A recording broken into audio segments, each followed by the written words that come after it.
এই প্রচণ্ড গরমে ভারী খাবার আমাদের শরীর ও স্বাস্থ্যের জন্য খুবই ক্ষতিকর। এই প্রচণ্ড গরমে শরীর ও মনকে ঠান্ডা রাখার জন্য আমাদের তরল জাতীয় খাবার খাওয়ার কিন্তু খুবই জরুরি। তাই বেশি বেশি করে তরল জাতীয় খাবার খান আর ভারী খাবার স্কিপ করুন। আজকে যে রেসিপিটা শেয়ার করছি এটা কিন্তু একেবারে সাধারণ একটি রেসিপি, কিন্তু খেতে কিন্তু অসম্ভব মজা। যদি ট্রাই না করে থাকেন এই রেসিপিটি একবার হলেও ট্রাই করবেন। এই অসম্ভব মজার রেসিপিটি পানি ভাত অথবা গরম ভাতের সাথে খেতে কিন্তু দারুণ মজা হয়। তো এখানে হচ্ছে আমি 3 টেবিল চামচ মসুর ডাল নিয়ে নিয়েছি, আর এখন হচ্ছে পানি দিয়ে এটাকে আমি আধ ঘন্টার জন্য ভিজিয়ে রাখবো। ডাল যদি এভাবে কিছুক্ষণ ভিজিয়ে রাখা হয় তাহলে কিন্তু এটা সিদ্ধ হয়ে যায় খুবই তাড়াতাড়ি।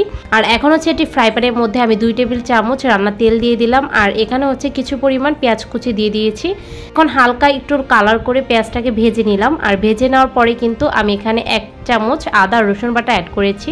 এর সাথে আদা রসুনটাকে কিছুক্ষণ ভেজে নেওয়ার পর এখানে আমি পর্যাপ্ত পরিমাণে পানি দিয়ে দিয়েছি মশলাটা কষানোর জন্য।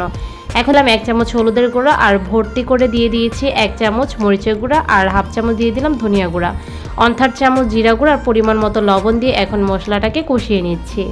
মশলাটা ভালো মতো কষানো হয়ে গেলে এখন এখানে ডাল অ্যাড করব, আর ডালটা ভিজিয়ে রাখার ফলে কিন্তু ফুলে একেবারে দ্বিগুণ হয়ে গেছে।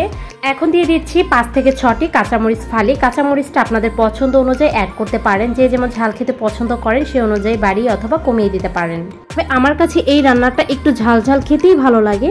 এখন আমি ডালটাকে ঢেকে দেব প্রায় 2 থেকে 3 মিনিটের জন্য, আর এতে করে হচ্ছে ডালটা কিছুটা সেদ্ধ হয়ে যাবে। আর পুরোপুরি সেদ্ধ তো আমি শাকের সাথেই করে নেব। মাঝে আমি একবার ডালটাকে নেড়ে দিয়েছিলাম, আর এখন হচ্ছে পালং শাক অ্যাড করছি। আপনাদের পছন্দ অনুযায়ী যে কোনো শাক আপনারা দিতে পারেন, তবে পালং শাকও কিন্তু আমার কাছে বেশ ভালো লাগে, সেজন্য আজকে আমি পালং শাক দিয়ে করেছি। আর শাকটা দেওয়ার পরে কিন্তু আমি একটু ঢেকে দিয়েছিলাম, আর এতে করে হচ্ছে শাকটা একটু মজে এসেছে, আর তারপরেই হচ্ছে নেড়ে চেড়ে দিয়েছি।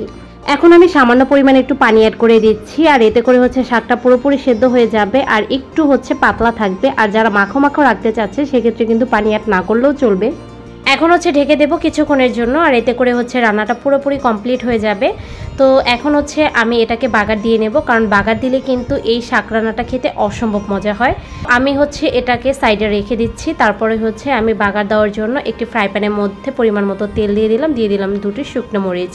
শুকনো মরিচ একটু ভেজে নেওয়ার পরে এখানে দিয়ে দিচ্ছি সামান্য পরিমাণে পেঁয়াজ আর রসুন কুচি। আমি এখানে কিন্তু 1 কোয়া রসুন দিয়েছি, আর একটা হচ্ছে পেঁয়াজ এভাবে কুচি করে হচ্ছে এটাকে আমি ভেজে নিলাম, একেবারে ব্রাউন করে ভেজে নিয়েছি। আর বাগারে কিন্তু মরিচ দিলে খুব ভালো হয়, বাগারটার ঘ্রাণটা খুব ভালো আসে।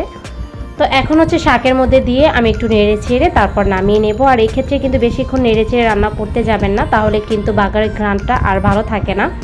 আর এখন হচ্ছে এটি বাটির মধ্যে আমি সার্ভ করছি, আর গরম গরম এটা কিন্তু পানি ভাত অথবা গরম ভাতের সাথে কিন্তু একেবারে জমে যায়। এই গরমে এই রেসিপিটি একবার হলেও গরম ভাত অথবা পানি ভাতের সাথে ট্রাই করবেন। সবাই ভালো থাকবেন, ধন্যবাদ।